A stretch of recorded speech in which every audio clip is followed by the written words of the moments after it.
Revista Espírita, Jornal Estudos Psicológicos, ano 5º. Revista Espírita, Jornal Estudos Psicológicos, ano 5º, abril 1862, volume 4. Frenologia espiritualista e espírita, perfectibilidade da raça negra. A raça negra é perfectível? Segundo alguns, a questão é julgada e resolvida negativamente. Se assim é, se esta raça é votada por Deus a uma eterna inferioridade e consequência é que será inútil preocuparmos-nos com ela e que devemos limitar-nos a fazer do negro uma espécie de animal doméstico dedicado à cultura do açúcar e do algodão. Entretanto, a humanidade, tanto quanto o interesse social, requer um exame mais acurado. É o que tentaremos fazer, mas como uma conclusão desta importância, num ou noutro sentido, não pode ser alcançada levianamente e deve apoiar-se em raciocínio sério, pedimos permissão para desenvolver algumas considerações preliminares que nos servirão para mostrar, mais uma vez, que o Espiritismo é a única chave possível a uma porção de problemas insolúveis com o auxílio dos dados atuais da ciência. A frenologia nos servirá de ponto de partida. Exporemos sumariamente as suas bases fundamentais para melhor compreensão do assunto. Como se sabe, a frenologia apoia-se no princípio que o cérebro é o órgão do pensamento, como o coração é o da circulação, o estômago o da digestão, o fígado o da secreção da bile. Este ponto é admitido por todos, porque ninguém pode atribuir o pensamento a outra parte do corpo. Cada um sente que pensa pela cabeça e não pelo braço ou pela perna, mas sente-se instintivamente que a sede do pensamento está na fronte. É aí e não no occiput que se leva a mão para indicar que acaba de brotar uma ideia. Para todo mundo, o desenvolvimento da parte frontal leva a presumir mais inteligência do que quando ela é baixa e deprimida.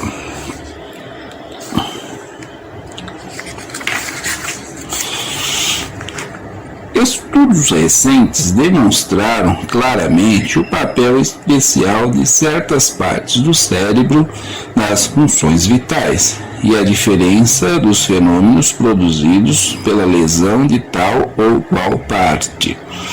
A esse respeito, as pesquisas científicas não deixam dúvida. As do Sr. Florence, principalmente, provaram a especialidade das funções do cerebelo. Assim, é admitido como princípio que cada parte do cérebro tem a sua função. Além disso, é reconhecido que os cordões nervosos que, originando-se do cérebro, se ramificam em todas as partes do corpo, como os filamentos de uma raiz são afetados de maneira diferente, conforme a sua destinação. É assim que o nervo óptico, que alcança o olho e se espalha na retina, é afetado pela luz e pelas cores e transmite essas sensações ao cérebro numa porção especial, que o nervo auditivo é afetado pelos sons, os nervos olfativos pelos odores. Se um desses nervos perder a sensibilidade por uma causa qualquer, não haverá mais a sensação. Fica-se cego, surdo ou privado do olfato. Estes nervos têm, pois, funções distintas e não podem, de modo algum, se substituir, embora o mais atento exame não mostre a mais ligeira diferença na sua contextura.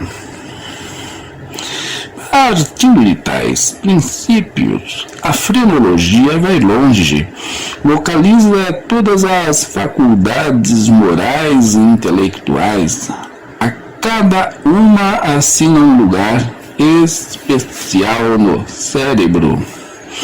É assim que afeta um órgão com o instinto de destruição que, levado ao excesso, se torna crueldade e ferocidade. O outro, com firmeza, cujo excesso, sem a contrapartida do julgamento, produz a teimosia. O outro, ao amor da progenitura. Outros, a memória das localidades, a dos números, a das formas, ao sentimento poético, a harmonia dos sons, das cores, etc.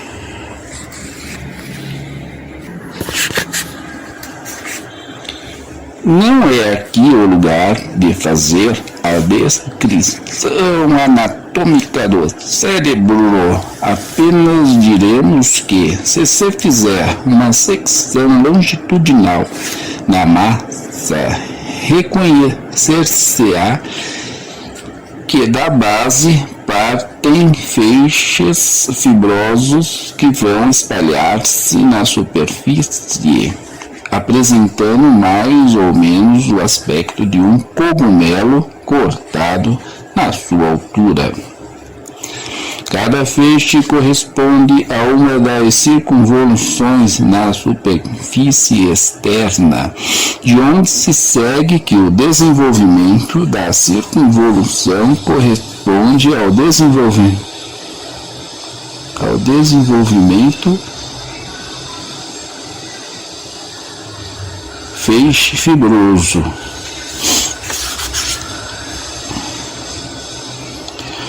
Segundo a frenologia, sendo cada feixe a sede de uma sensação ou de uma faculdade, conclui ela que a energia da sensação ou da faculdade é proporcional ao desenvolvimento do órgão. No feto, a caixa óssea do crânio ainda não está formada. A princípio é apenas uma película, uma membrana muito flexível que se modela consequentemente nas partes salientes do cérebro e lhes conservam a impressão à medida que se endurece. Pelo depósito de fosfato de cálcio, que é a base dos ossos, das saliências do crânio, a frenologia conclui o volume do órgão e, do volume do órgão conclui o desenvolvimento da faculdade. Tal é, em poucas palavras, o princípio da ciência frenológica. Enquanto o nosso objetivo não seja desenvolvê-la aqui, ainda algumas palavras são necessárias quanto ao modo de apreciação.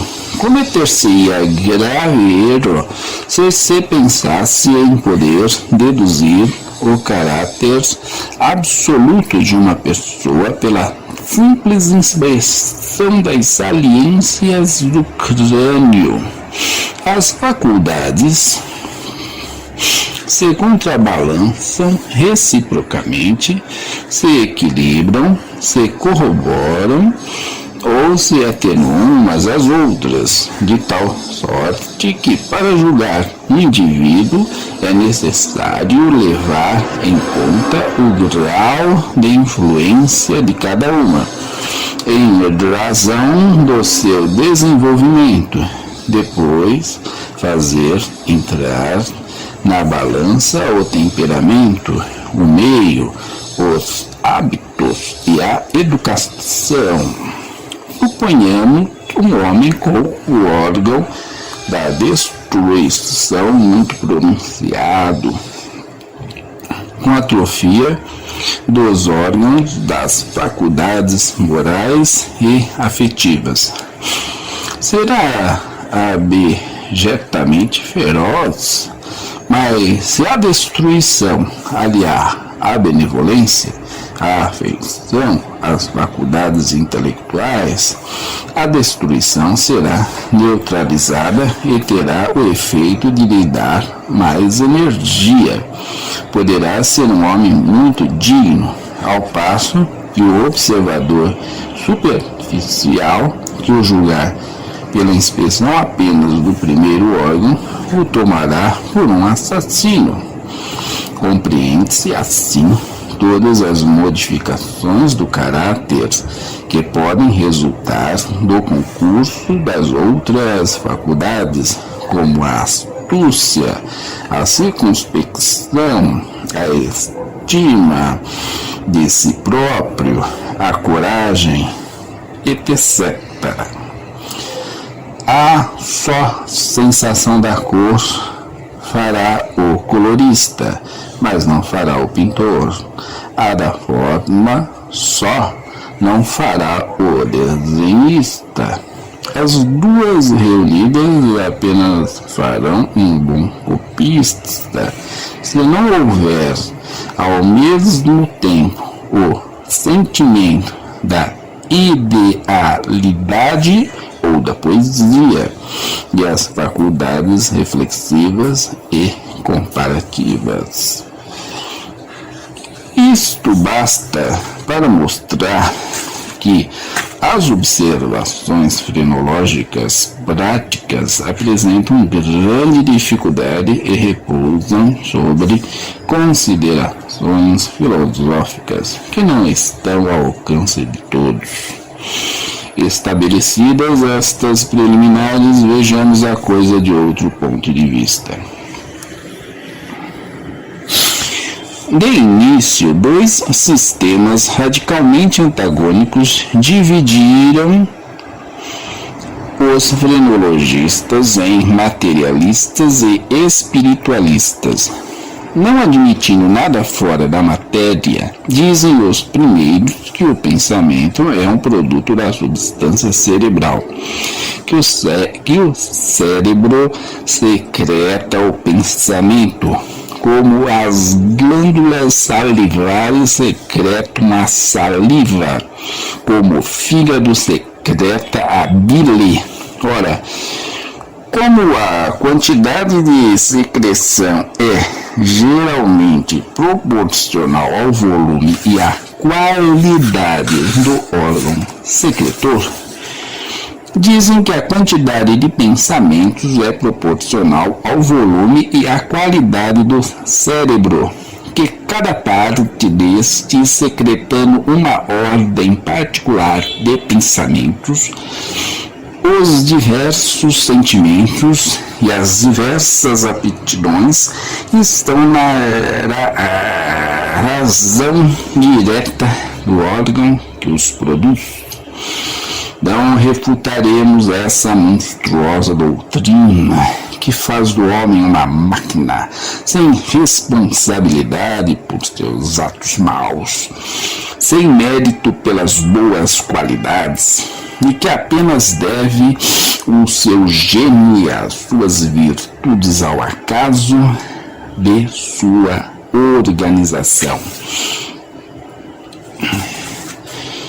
Com semelhante sistema, toda punição é injusta e todos os crimes são justificados. Ao contrário, os espiritualistas dizem que os órgãos não são a causa das faculdades, mas os instrumentos das manifestações das faculdades. Que o pensamento é um atributo da alma e não do cérebro, que, possuindo por si mesma aptidões diversas, a predominância desta ou daquela faculdade impede o desenvolvimento do órgão correspondente, como o exercício de um braço determina o desenvolvimento dos músculos deste braço. Daí se segue que o desenvolvimento de um órgão é efeito não causa. Assim, o homem não é poeta porque tenha o órgão da poesia. Ele tem o órgão da poesia porque é poeta, o que é muito diferente. Mas aqui se apresenta outra dificuldade, ante a qual forçosamente esbajam os frenologistas. Se for espiritualista, dirá que o poeta tem o órgão da poesia porque é poeta, mas não diz por que ele é poeta, por que o é, em vez de seu irmão, embora educado nas mesmas condições. E assim em relação a todas as outras aptidões. Só o Espiritismo explica. Com efeito, se a alma fosse criada ao mesmo tempo que o corpo, a do sábio do instituto seria tão nova quanto a do selvagem. Então, por que há na terra selvagens e membros do instituto? Direis que depende do meio em que vivem. Seja, mas então porque homens nascidos nos meios mais ingratos e mais refratários se tornam gênios, enquanto que meninos que bebem a ciência com leite materno são imbecis. Os fatos não provam a evidência que há homens instintivamente bons ou maus, inteligentes ou estúpidos. É, pois, necessário haja um germe na alma. De onde vem ele? Pode dizer-se razoavelmente que Deus os fez de todos os tipos, uns chegando sem esforço e outros nem mesmo com um trabalho sistemático. Haveria nisso justiça e bondade? Evidentemente não. Uma única solução é possível: a pré-existência da alma, sua anterioridade ao nascimento do corpo, o desenvolvimento adquirido conforme o tempo vivido e as várias migrações percorridas. Unindo-se ao corpo, a alma traz, pois, o que adquiriu, em boas ou más qualidades. Daí as suas predisposições instintivas, de onde poder dizer-se com certeza que aquele que nasceu poeta já cultivou a poesia. O que nasceu músico cultivou a música, e o que nasceu facínora já foi mais facínora. Tal é a fonte das faculdades inatas que produzem, nos órgãos afetados, a sua manifestação, um trabalho interior molecular que determina o seu desenvolvimento. Isto nos conduz ao exame da importante questão da inferioridade de certas raças e da sua perfectibilidade. Para começar, estabelecemos como princípio que todas as faculdades, todas as paixões, todos os sentimentos, todas as aptidões estão na natureza. São necessárias a harmonia geral, porque Deus nada faz de inútil. O mal resulta do abuso, bem como da falta de contrapeso e equilíbrio entre as diversas faculdades. Como as faculdades não se desenvolvem simultaneamente, disso resulta que só lentamente se estabelece o equilíbrio, que essa falta de equilíbrio produz os homens imperfeitos, nos quais o mal domina momentaneamente. Tomemos, por exemplo, o instinto de destruição. Ele é necessário porque na natureza há necessidade de que tudo seja destruído para se renovar.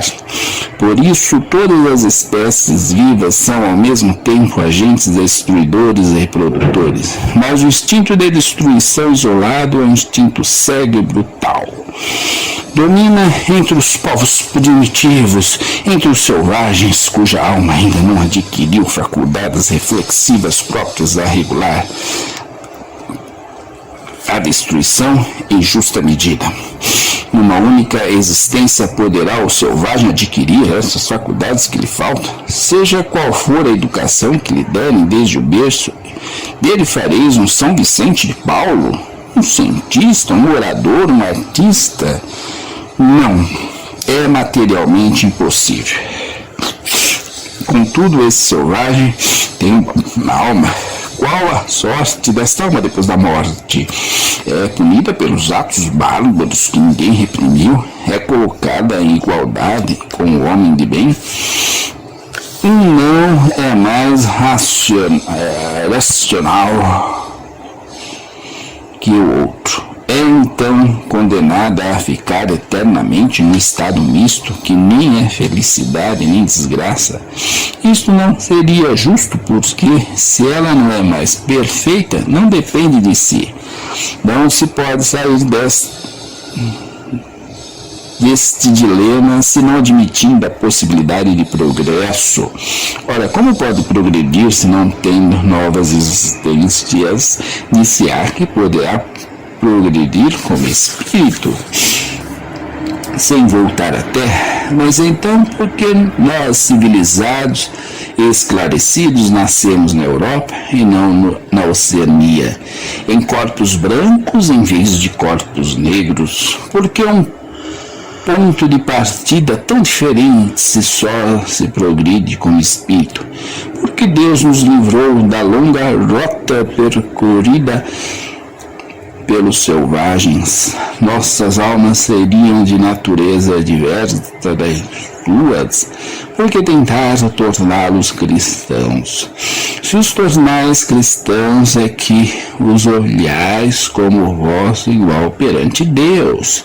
E se é vosso igual perante Deus, porque Deus vos concede privilégios, por mais que façais, não chegareis a nenhuma solução, a não ser admitindo para nós um progresso anterior e para os selvagens um progresso ulterior.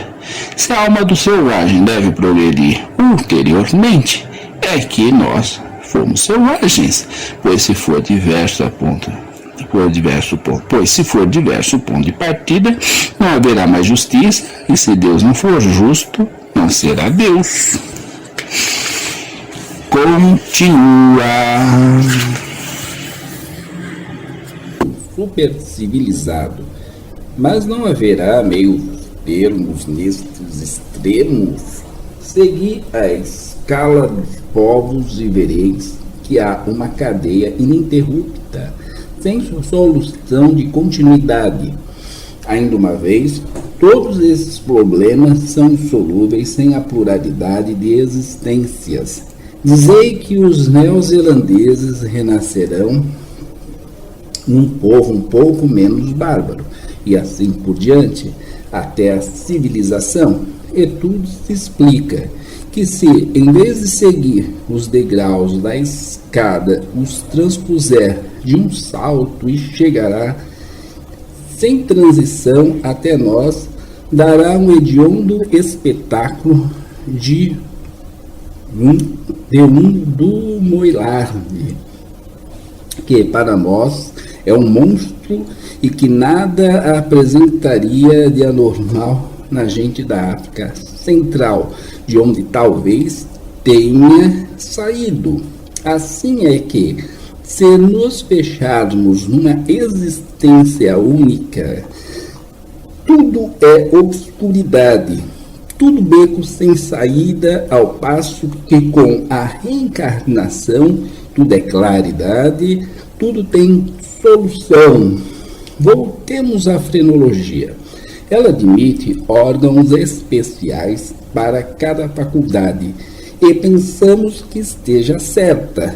Mas vamos mais longe. Vimos que cada órgão cerebral é formado de um feixe de fibras. Pensamos que cada fibra corresponda a uma nuance da faculdade. É verdade que isto não passa de uma hipótese, mas que poderá abrir caminho a novas observações. O nervo auditivo recebe os sons e os transmite ao cérebro.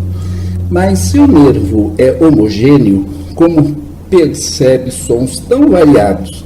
É, pois, lícito admitir que cada fibra nervosa seja afetada por um som diferente, com o qual, de certo modo, vibra em uníssono, como as cordas de uma harpa.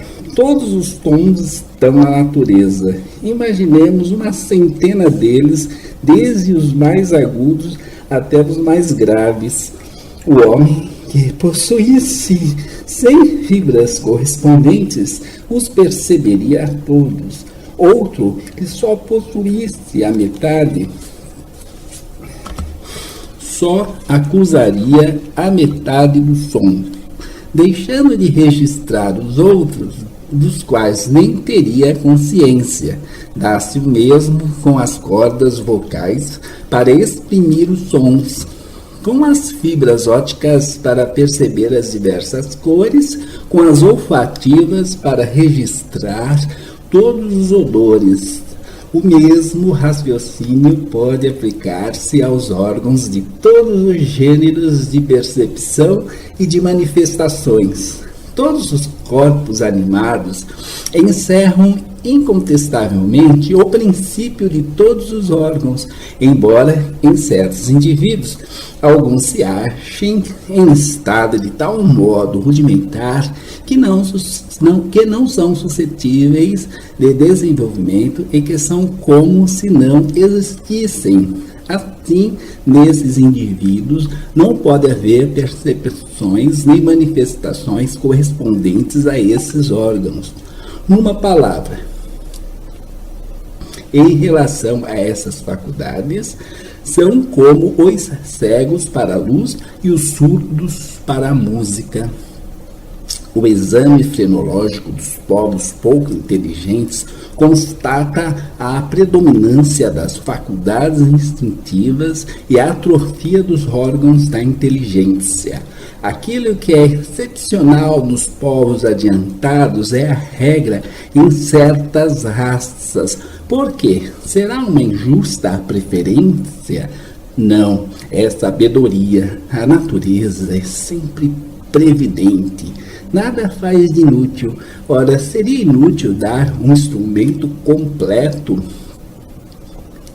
a quem não tenha meios para dele se servir. Os espíritos selvagens são ainda crianças, se assim se pode dizer. Neles, muitas faculdades ainda estão latentes. Que faria o espírito de Hotentote no corpo de um arago? Seria como alguém que nada sabe de música diante de um piano excelente.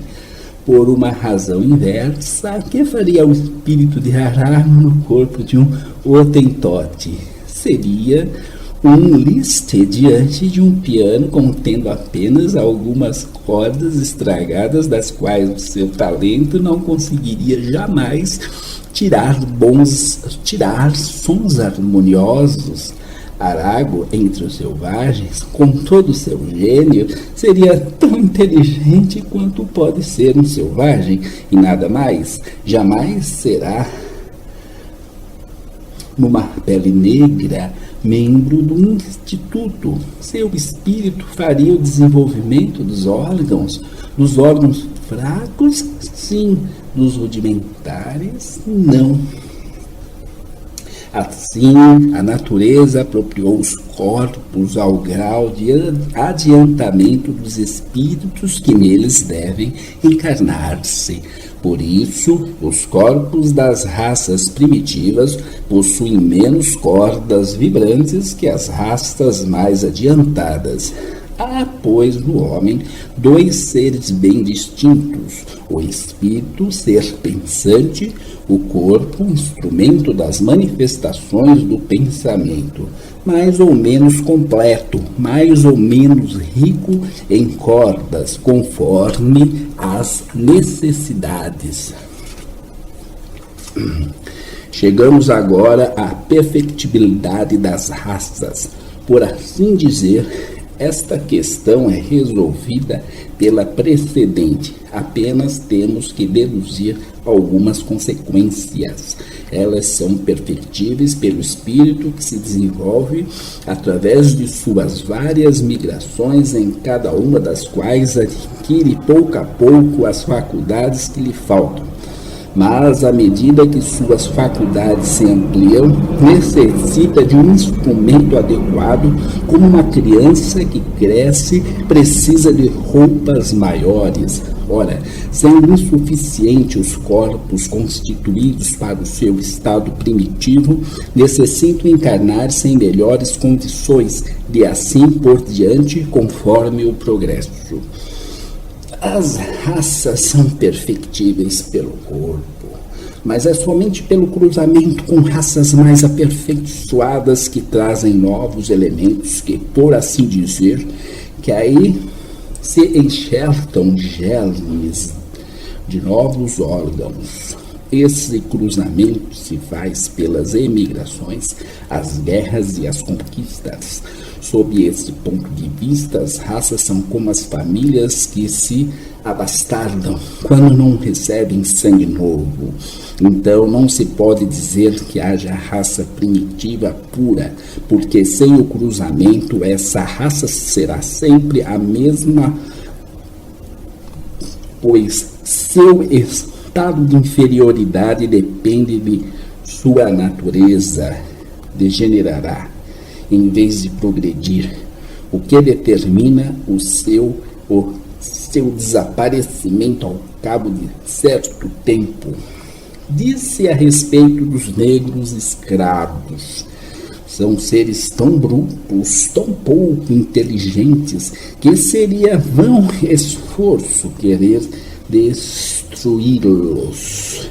São uma raça inferior, incorrigível, profundamente incapaz, entre aspas, tudo isso.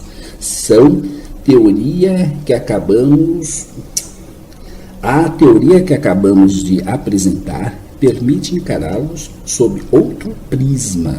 Na questão do aperfeiçoamento das raças, é sempre necessário levar em consideração dois elementos constitutivos do homem: o elemento espiritual e o corporal. É preciso conhecer a ambos, e só o Espiritismo nos pode esclarecer quanto à natureza do elemento espiritual. O mais importante, por ser o que pensa e o que sobrevive, ao passo que o corporal se destrói. Assim como organização física, os negros serão sempre os mesmos. Como espíritos, são inquestionavelmente uma raça inferior, isto é, primitiva. São verdadeiras crianças, as quais muito pouco se pode ensinar, mas por meio de cuidados inteligentes é sempre possível modificar certos hábitos, certas tendências, o que já representa um progresso que levarão para outra existência e que lhes permitirá mais tarde tomar um invólucro em melhores condições. Trabalhando em sua melhoria, trabalha-se menos pelo seu presente que por seu futuro, e por pouco que se consiga, para eles é sempre uma aquisição. Cada progresso é um passo à frente que facilita novos progressos. No mesmo invólucro, isto é, com os mesmos instrumentos de manifestação do pensamento, as raças só em estreitos limites são perfectíveis, pelas razões que acabamos de desenvolver. Por isso, a raça negra, como raça negra, falando corporalmente, jamais atingirá os níveis das raças caucásicas. Mas, como espíritos, é outra coisa. Pode tornar-se-á aquilo que somos, apenas necessitará de tempo e de melhores instrumentos. Eis porque as raças selvagens, mesmo em contato com as raças civilizadas, ficarão sempre selvagens. Entretanto, à medida que as raças civilizadas se desenvolvem, as selvagens diminuem até o desaparecimento completo, como desapareceram as raças dos Caraíbas, dos Guandes e outras. Os corpos desapareceram, mas em que se transformaram os espíritos? Alguns talvez se acham entre nós. Dissemos e o repetimos: o espiritismo rasga novos horizontes a todas as ciências. Quando os cientistas considerarem o elemento espiritual nos fenômenos da natureza, ficarão surpresos de ver que as dificuldades contra as quais esbarravam a cada passo desapareceram como que por encanto. Mas é provável que para muitos seja necessário renovar o hábito. Quando voltarem, terão tido sempre de refletir e trarão novas ideias. Acharam as coisas muito mudadas aqui na Terra. As ideias espíritas que hoje repelem terão germinado por toda parte e serão a base de todas as instituições sociais.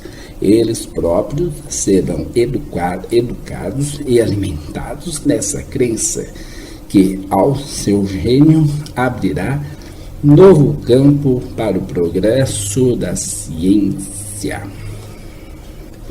Enquanto esperam, enquanto aqui ainda se encontram, procuram a solução deste problema. Porque a autoridade de seu saber e suas negações não tolhem, só por um instante ao menos, a marcha cada dia mais rápida das ideias novas. Páginas